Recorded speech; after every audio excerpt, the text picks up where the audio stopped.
미국 라스베이거스에서 지난 5일 개막해 3일간 열린 세계 최대 규모 가전 IT 박람회인 CES 2022는 각종 첨단 기기에 불꽃 튀는 향연으로 전 세계 미디어에 관심이 쏠렸는데요. 그만큼 세계 굴지의 기업 총수와 최고 경영자들이 대거 참관하면서 많은 화제를 낳기도 했습니다.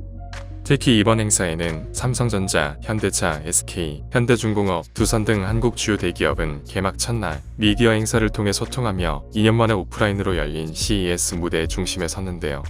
삼성전자의 한종희 부회장은 전날 CES의 메인 무대격인 기조연설을 진행한 데 이어 삼성전자의 향후 사업 방향과 인수합병 계획 등에 대해 설명했습니다.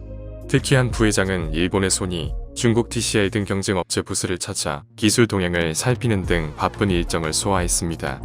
5대 기업 오너 중 유일하게 CES 2022 현장을 찾은 정의선 현대차 회장은 삼성전자, SK, 현대중공업, 두산, 소니, 스텔란티스 등의 부스를 둘러봤습니다.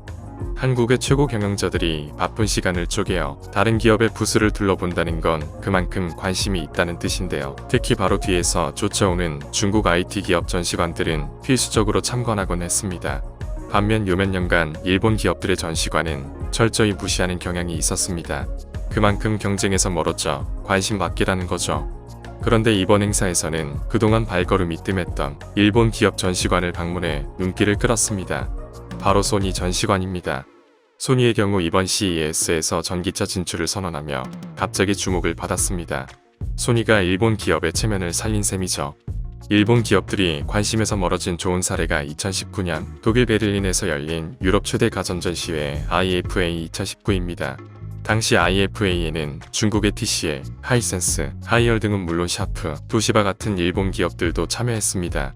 이때 영상 디스플레이 부문을 맡고 있던 삼성전자의 사장은 기자 간담회에서 중국 업체의 전시장을 가장 먼저 가봐야겠다고 밝혔습니다. 일본 기업 전시관에 대해서는 별다른 코멘트를 하지 않아 별 관심이 없다는 뜻을 간접적으로 밝힌 거죠. 올해도 우리나라 기업 최고 경영자들이 일본의 기업관을 둘러볼 이유는 없었으나 소니가 전기차를 발표하는 바람에 모처럼 일본 기업 전시관을 둘러보게 된 겁니다. 하루 1시간이 격차를 불러올 만큼 기술 경쟁이 치열한 IT 기기 부문에서 어제의 고수가 오늘 하수가 될 수도 있습니다. 하수가 되는 순간 무시당하고 시장에서 쫓겨나는 건 냉혹한 시장의 논리입니다.